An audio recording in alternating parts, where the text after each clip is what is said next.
I will jump in quickly, but sometimes when I shouldn't, it may not be the best for me personally. Someone stops by my desk, hey, can you help with this? Without hesitation. I'm so excited that they asked me to help, but then I'm stuck in something. Maybe it isn't the right fit for me. Maybe it doesn't fit on my to-do list that day, but because I'm given the opportunity to do what I love to do, it can affect me in a lot of ways. And then especially I think back to some of my jobs when I, started, and you want to start off on the right foot. You want to be a good team player. You want to get involved. So you're jumping in, and I'm jumping in hard and fast. And then that's all that people know me as. So then down the road, when I'm able to readjust, think about what's best for me, they know that they can rely on me, which is wonderful. But then that boundary is really hard to shift back because they are expecting, understandably, that I'm there to do it all. Julie, what about you? What's a challenge of the 8 that seems to consistently come up for you, or something that you've really been focused on growing through? Yeah, I would say, I think the biggest challenge I have noticed as an 8, one is just being misinterpreted, or just not given the benefit of the doubt a little bit, maybe as another way of putting it, with the directness and with the whole picture idea. Because I am definitely somebody, when we start a project, I want to know what our end goal is before I can even begin to plan and lay down tracks for a roadmap to get there. I want to know what's our overall mission. What are we hoping to achieve out of this? What does that look like? And I think that can be hard sometimes when other people maybe can't get there quite as fast as I'm trying to get there. And then that directness, I think, gets misinterpreted sometimes as frustration or annoyance. And that is certainly not the case at all. I think just in general, 8s tend to be misinterpreted to always be kind of on edge or wanting to always put up the boundaries. And while I love my boundaries, like Sarah said, I think what gets misunderstood is they're there for a reason. And it's because we want to be able to work well with everybody else. Because if we didn't have boundaries, we would just plow through and try to just take it on ourselves. For instance, a couple of weeks ago, I had to do a project and I was owning it because my team was really underwater with a bunch of other things and I needed help, but I didn't ask for help because I was trying to protect their time. I was trying to protect their work from home flexibility, protect their schedules. They're already over, their crazy workloads. So I didn't ask for help. I took it on myself and I was starting to struggle. So that's when I leaned into my 2 and I asked for help, and it worked. Obviously, it worked out great. We were able to get the project done. It was wonderful. I immediately felt better. But it was really hard for me to ask for help with all of that because I didn't want to appear weak, like Hannah said. I wanted to protect my friends and my colleagues of their work time, but I also but I was afraid that me pushing through would be misinterpreted as me being angry or upset with the situation at hand, when really that wasn't it. I was just trying to get it done. So that's a convoluted answer, but it kind of really all just rolled up into one. But the biggest lesson I learned was help is okay. Help is okay. Yeah. Now, I want to follow up with you, Sarah, on the 2 and 2, type 2 and type 2 working dynamic. It sounds like you have a lot of 2s in your life. I do know that as a team, as a department, there are also a lot of 2s. What are maybe some challenges that you have experienced or could see happening between 2 type 2s working together? We're going to go round and round and round in circles because neither of us want to hurt each other's feeling. Neither of us wants to put something on the other person's plate. Neither of us want to take charge. It is a comfort when you're talking to a 2. You mentioned Mel, and that's a perfect example in my world. Mel and I can just look at each other and we're like, we get it. you just get it. And when you're surrounded by the people that just get it, it's amazing. And so we can work together, but it's going to take us a little longer.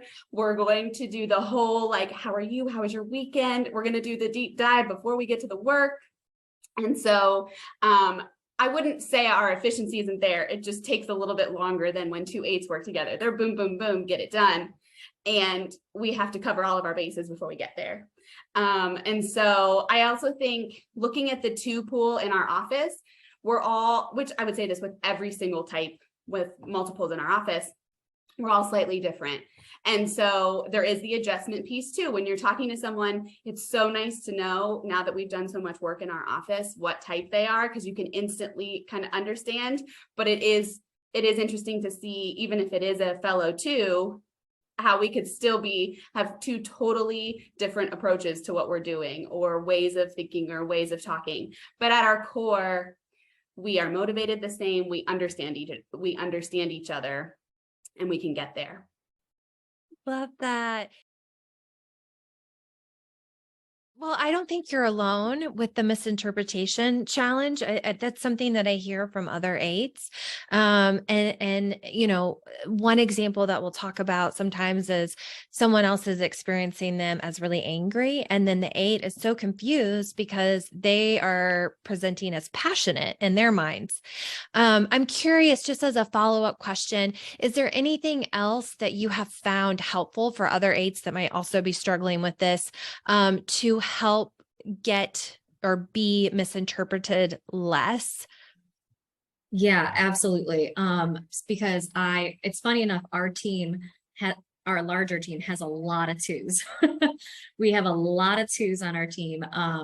And I do think the biggest misinterpretation is the anger for passion. Absolutely. I know like Sarah, I've worked in nonprofit my entire career as well, because I love loving what I do, and I love working towards a goal that's meaningful to me. And again, that passion, I think, does get like rebranded or repackaged and delivered as anger to other people, or frustration. I think for me, I get a little like twinge when 8s are always associated with the word anger, because I think frustration for me is a more accurate emotion of what I'm feeling, because I'm not always immediately at anger. Like, there's a frustration point first, and usually I can dial it back before I get to that anger point. Yeah. So being able to have those open dialogues with my colleagues, if I notice we're starting to go down a road that's going to lead to frustration on my end, their end, both ends, I just try to have an open dialogue of, this is how I like to get things done. I'm usually a very direct person. I want to be able to knock things off the list. If you need more time, or if you want to chat through this some more, if you want to workshop this some more, that's totally fine.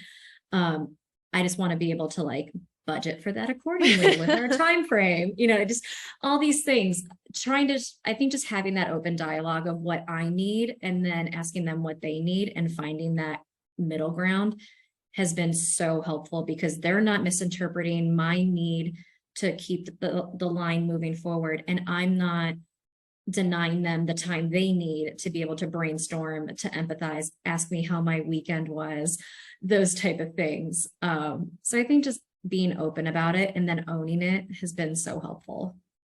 Great advice. Hannah, what about you? What's a challenge of the 8 that you've seen show up? I think one of my challenges, I would agree with Julie, the misinterpretation. I feel like a lot of my life, I feel like I'm labeled as like an aggressive person, which I don't necessarily love having the term aggressive be associated with me.